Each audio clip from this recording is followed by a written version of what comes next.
آپ سن رہے ہیں سعدی عابد کے ناول بند کبا کھلنے لگی جانا کی 9ویں قسط۔ اور اس نے دایاں ہاتھ نرمی سے اس کے ہونٹوں پر رکھا تھا اور بائیں ہاتھ کی مدد سے اس کی کمر پر حصار باندھا تھا، اور معمولی سا جھک کر اس نے حنین کی سراہی دار گردن پر اپنے ہونٹ رکھ دیے تھے۔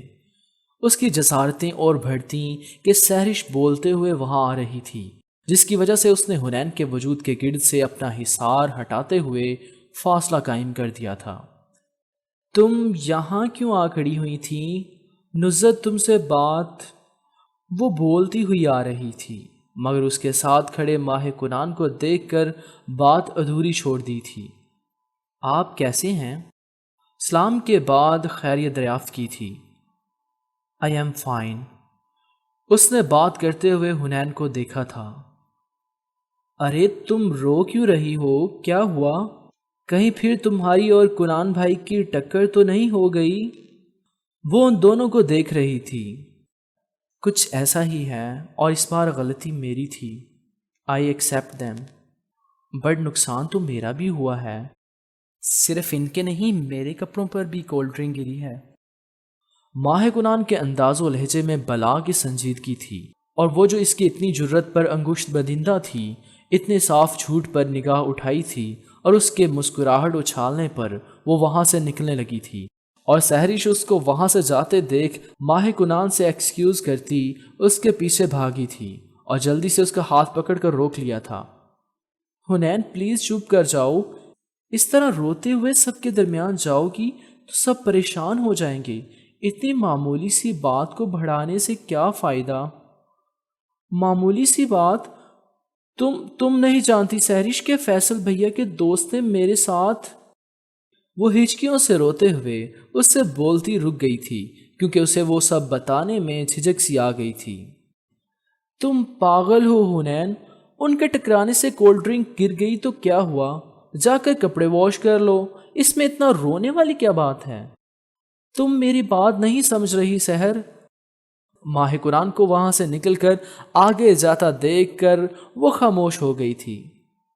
چھوڑو ان باتوں کو، تم اس روم میں جا کر کپڑے واش کر لو، اس طرح جاؤ گی تو سب پریشان ہو جائیں گے۔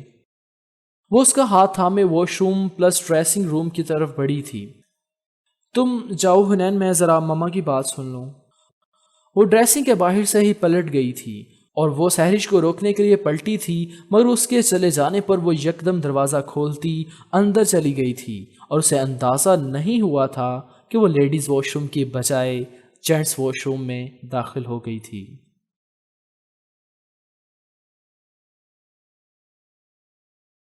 بات کیا ہے؟ کچھ بتاؤ تو صحیح۔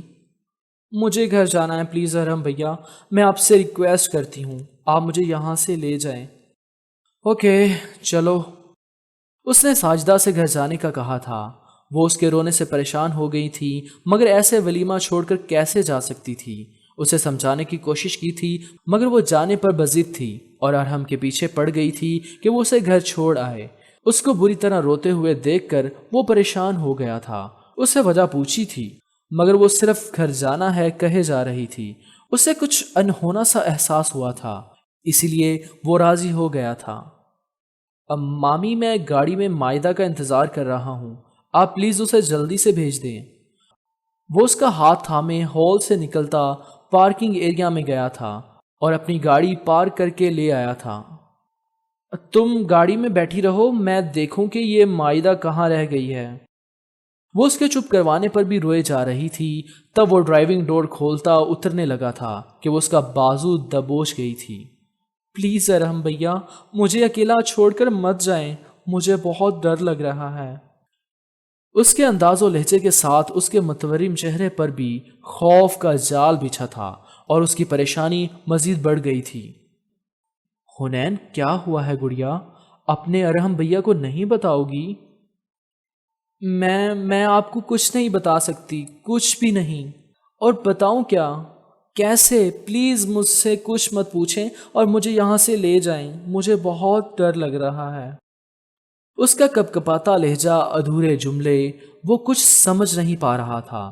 اپنے بازو سے اس کا ہاتھ ہٹاتے ہوئے اس کی نظر ہاف سلیو شرٹ میں سے جھانکتے اس کے دودیا بازو پر پڑی تھی، اور اس نے بڑی تیزی سے اس کا بازو تھاما تھا اور جائزہ لیا تھا۔ انگلیوں کے نشانات بڑے واضح تھے، اس کا ڈرا سہما انداز، مستقل رونے کی وجہ سے بگڑ جانے والا میک اپ، ہونٹوں کے کنارے پھیلی لپسٹک۔ وہ کچھ نہ سمجھتے ہوئے بھی بہت کچھ سمجھنے اور سوچنے لگا تھا۔ راہم، میں حنین کو لے کر ماموں جان کے گھر جا رہا ہوں، تم مائدہ کو لے کر پہنچو۔ بھیا، حنین کی طبیعت تو ٹھیک ہے؟ نہیں، اس کی طبیعت کچھ ٹھیک نہیں ہے، اس لیے میں ارجنٹلی نکل گیا ہوں۔ تم مائدہ کو لے آؤ یا پھر شازمین کو۔ نہیں، پریشانی والی بات نہیں ہے، تم کسی سے ذکر مت کرنا، خاص کر مامی سے، ورنہ وہ پریشان ہو جائیں گی۔ ارحم نے اس کا بازو چھوڑ کر تیزی سے گاڑی سٹارٹ کی تھی اور راہم کو فون کر کے ہدایات دے کر سیل فون ڈیش بورڈ پر ڈال کر کچھ دور جا کر گاڑی روک دی تھی۔ حنین، مجھے بتاؤ تم اتنا رو کیوں رہی ہو؟ تم آخر کس سے اتنی خوف زدہ ہو؟ Please tell me. اسے خاموش دیکھ کر وہ زور دے کر بولا تھا، کسی سے نہیں ارحم بھیا۔ وہ سسکتے ہوئے منمنائی تھی، تم جب تک رونے کی وجہ نہیں بتاؤ گی میں گاڑی سٹارٹ نہیں کروں گا۔ اس نے اشتعال کو بامشکل قابو کیا ہوا تھا۔ میں آپ سن رہے ہیں سعدیہ عابد کی قلم سے لکھا ناول بند کبا کھلنے لگی جانا۔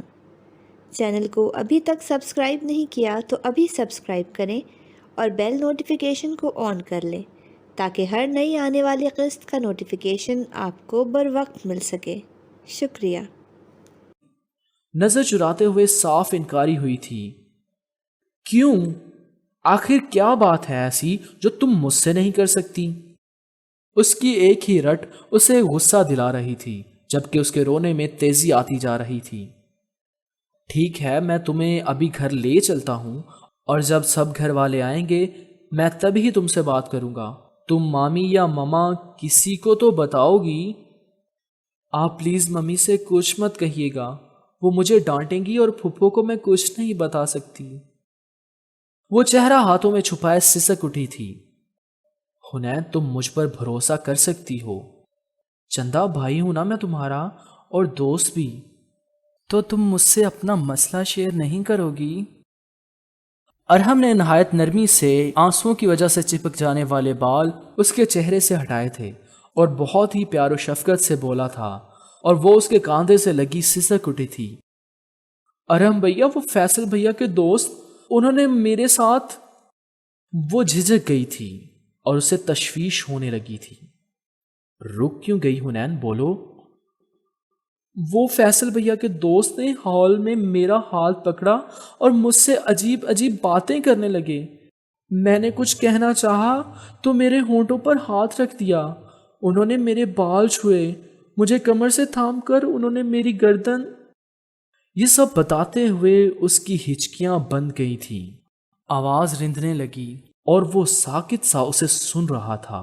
غصے و اشتعال سے مٹیاں بھینچ لی تھیں، اور وہ چپ نہ کر جائے، ادھوری بات چھوڑ کر صرف اس لیے وہ لب بھینچے اسے سن رہا تھا، مگر اس کی آخری بات پر وہ کنٹرول کھو بیٹھا تھا۔ میری گردن پر کس کیا؟ وہ اور نہ جانے کس حد تک بڑھتے کہ سہرش کے آ جانے پر انہوں نے میرے بازو اور کمر پر سے ہاتھ ہٹا لیا۔ تم کہاں تھی اس وقت جو اس ذلیل انسان نے یہ سب کیا، اور تم نے کسی کو بلایا کیوں نہیں؟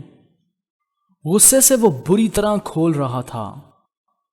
میں اور سہرش ہال کے پرسکون ایریا میں نصرت کو فون کرنے گئے تھے، وہاں لوگ بھی نہ تھے اور لائٹنگ بھی نہ ہونے کے برابر تھی۔ نصرت سے سہرش فون پر بات کر رہی تھی اور میں پانی پینے جا رہی تھی۔ ویٹر کو وہاں سے گزر کر اندر کی جانب جاتے دیکھ کر میں نے اس سے کولڈ ڈرنک لے لی تھی، اور جب اس نے میرا بازو پکڑ کر مجھے کھینچا تو کولڈ ڈرنک میرے کپڑوں پر گر گئی تھی۔ سہرش آئی تو میں اس کو بتانا چاہتی تھی، مگر فیصل بھیا کے دوست نے مجھے موقع ہی نہیں دیا۔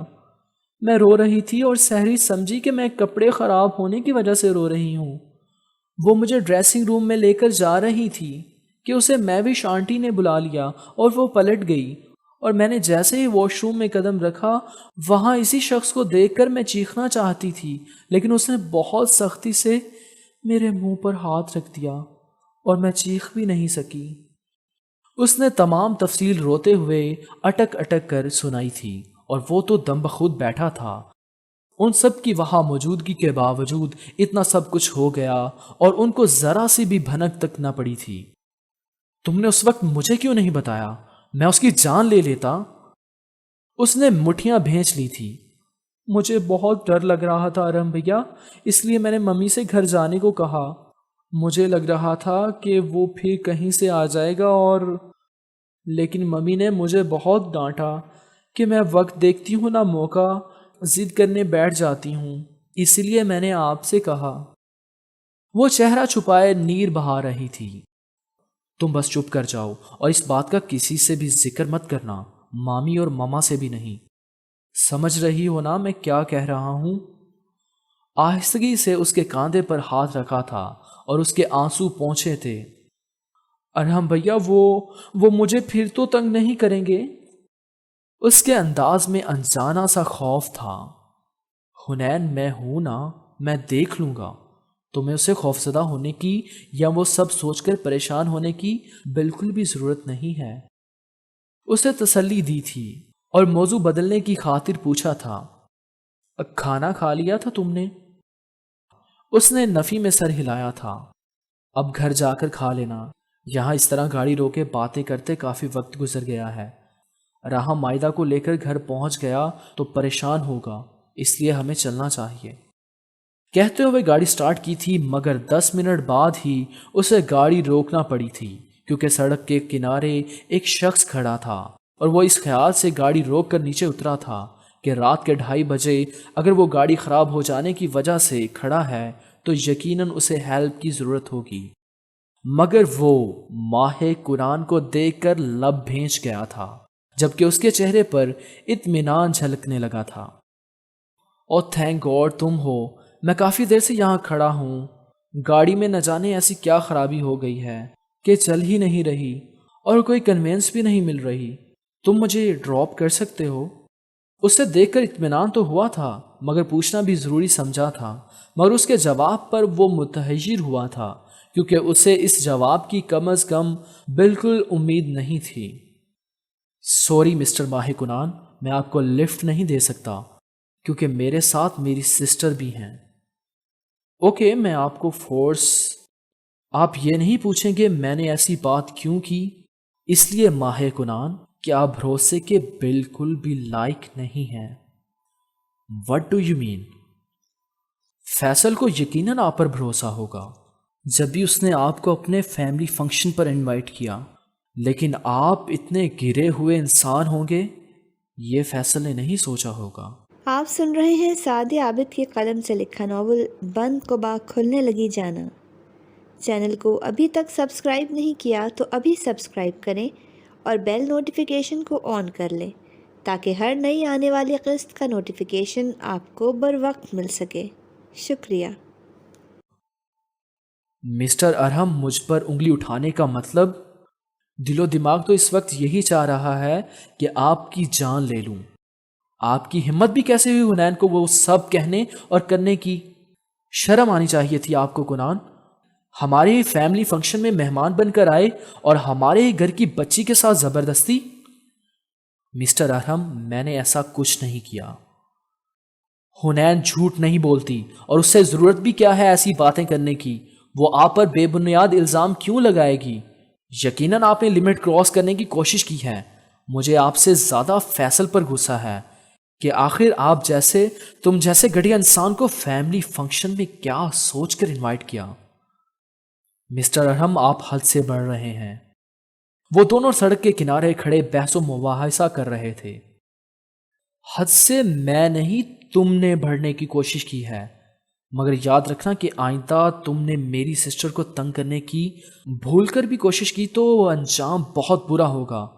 حوالات کی سیر نہ کروا دی تو میرا نام بھی ایس پی ارحم الحسن نہیں۔ ہاں ہاں ہاں، ایس پی ارحم الحسن، تم مجھے کیا سڑک چھاپ کوئی فقیر سمجھتے ہو جو یوں دھمکیاں دے رہے ہو؟ اس عہدے تک پہنچنے میں تمہیں کتنے ہی برس لگے ہوں گے اور میں چاہوں تو کھڑے کھڑے تمہاری وردی اتروا دوں۔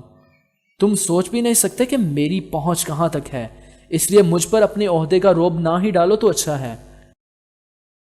ماہ کنان نے ایک جھٹکے سے اس کے ہاتھ اپنے گریبان سے ہٹاتے ہوئے نہایت تیش سے کہا تھا، مجھے اپنے عہدے کا روب ڈالنے کا ذرا بھی اشتیاق نہیں ہے اور نہ ہی ایسا میں کر رہا ہوں، مگر اب تم نے میری بہن مسٹر ارحم الحسن، میں نے آپ کی سسٹر کے ساتھ ایسا کچھ نہیں کیا ہے۔ ہاں، میں نے اس کا بازو پکڑا تھا لیکن کسی غلط ارادے سے نہیں۔ فیصل کی شادی والی نائٹ جو کچھ ہوا اس کی سوری کرنے کے لیے، بٹ وہ جو بولنا شروع ہوئی تو مجھے انہیں چپ کروانے کا کوئی راستہ نظر نہیں آیا، اس لیے ان کے ہونٹوں پر ہاتھ رکھ دیا، نہ کہ اس لیے کہ وہ چیخ کر کسی کو مدد کے لیے نہ پکار سکیں، کیونکہ نہ میری نیت خراب تھی نہ ہی میرے کردار میں جھول ہے۔ ہاں، جو میں نے کیا وہ نہیں کرنا چاہیے تھا، بٹ وہ سب خود بخود ہو گیا۔ اس کے لیے میں آپ سے اور آپ کی سسٹر سے ایکسکیوز کرنے کے لیے تیار ہوں۔ سزا دینا چاہیں تو موسٹ ویلکم۔ ایکسکیوز کرنا بہت آسان ہے مسٹر، مگر وہ سب جو تم نے حنین کے ساتھ کیا، اگر وہی سب کوئی تمہاری بہن کے ساتھ کرتا، جان لے لیتا اس کی۔ کنان نے اس کا گریبان تھام لیا تھا۔ غلطی مجھ سے سرزد ہوئی ہے، اس لیے آج تم زندہ بچ گئے ہو، مگر یہ یاد رکھنا کہ آئندہ کبھی بھولے سے بھی میری بہن کے بارے میں اس طرح سے کہنے سے پہلے ذرا سوچ لینا۔ جھٹکے سے اس کا گریبان آزاد کیا تھا۔ واہ مسٹر ماہ کنان، آپ کی بہن کی عزت ہے اور دوسروں کی بہن بیٹیوں کی عزت آپ کے لیے کوئی معنی نہیں رکھتی۔ معنی رکھتی ہے ارحم، معنی رکھتی ہے، جبھی تم اتنا اکڑ کر مجھ سے بات کر رہے ہو، مگر نادانی میں یا انجانے میں جو غلطی تمہاری بہن کر بیٹھی تھی، میں اگر اتنا کریکٹر لیس ہوتا تو تم سب اس کی سزا بھگتتے۔ وہ چیخ کر رہ گیا تھا، دونوں ہی اشتعال کی آخری حدوں کو چھو رہے تھے۔ میں ہی تھا وہ جس نے حنین کو بڑی احتیاط سے جینٹس واش روم سے باہر نکالا تھا، اگر میں ایسا نہ کرتا۔ یہ تم کیا کہہ رہے ہو؟ کیوں؟ تمہیں تمہاری بہن نے اتنا سب کچھ بتا دیا، مگر یہ نہیں بتایا کہ وہ جینٹس واش روم میں انٹر ہو گئی تھی۔ اس کے بولنے پر اسے خیال آیا تھا کہ حنین نے یہی کہا تھا کہ وہ جب واش روم میں انٹر ہوئی تو کنال وہاں پہلے سے موجود تھا، مگر وہ اس وقت یہ بات بالکل نہیں سمجھا تھا اور وہ غصے میں اسے ساری تفصیل بتانے لگا تھا، جبکہ وہ اس کا انتظار کرتے کرتے ہی سیٹ کی پشت سے ٹیک لگا کر آنکھیں موند کر بیٹھی تھی کہ اس کی آنکھ لگ گئی تھی اور وہ دونوں اتنی رات کو بیچ سڑک پر سوالن جواباً کھل رہے تھے۔ ماہ کنان واش بیسن کے آگے کھڑا کوٹ پر پانی ڈالتے ہوئے کولڈ ڈرنک کا نشان دھونے کی کوشش کر رہا تھا کہ جھٹکے سے ڈور کھل کر بند ہونے کی آواز پر چونکا تھا اور نگاہ اٹھاتے ہی اسے دیکھا تھا تو متحیر رہ گیا تھا، جبکہ حنین کی جیسے ہی اس پر نگاہ پڑی تھی وہ لمحہ بھر کو خوف زدہ ہو گئی تھی، چیخنا چاہتی تھی کہ وہ اس کے منہ پر ہاتھ رکھ گیا تھا جسے اس نے فوراً ہٹایا تھا اور ڈور کھولنے لگی تھی، مگر ماہ کنان اس کی کلائی تھام کر اسے اپنی جانب کھینچ گیا تھا۔ وہ کچھ کہتی کہ اس کے منہ پر ہاتھ سختی سے جما دیا تھا اور وہ اس کی گرفت میں مچلنے لگی تھی۔ پلیز ڈرو نہیں، میں نہ کچھ کہہ رہا ہوں اور نہ ہی کچھ بھی کروں گا، میں تمہارے منہ سے ہاتھ ہٹا لوں گا مگر تم کچھ بھی نہیں کہو گی اور وہی کرو گی جو کرنے کو میں کہوں گا، اور اگر میرے ہاتھ ہٹانے کے بعد کچھ کہنے کی یا پھر چیخنے کی کوشش کی تو میں ہاتھ دوبارہ رکھ لوں گا اور پھر ہٹاؤں گا بھی نہیں۔ ماہ کنان نے لرزتی ہوئی حنین کو بغور دیکھا تھا، ایئر لائن فراک اور ٹراؤزر میں پھیلے ہوئے میک اپ اور متناسب سراپے کے ساتھ وہ اس کے بے حد نزدیک تھی، اتنی کہ وہ اس کی سانسوں اور دل کی دھڑکن سن سکتا تھا، اس کے لرزتے وجود کے ساتھ چھیڑ چھاڑ کر سکتا تھا، مگر اس نے اس کے منہ پر سے ہاتھ ہٹاتے ہوئے فاصلہ قائم کیا تھا، مگر کلائی اب بھی تھامی ہوئی تھی۔ آپ سن رہے تھے سعدیہ عابد کے ناول بند کبا کھلنے لگی جانا کی 9ویں قسط۔ 10ویں قسط کے ساتھ بہت جلد حاضر ہوں گے۔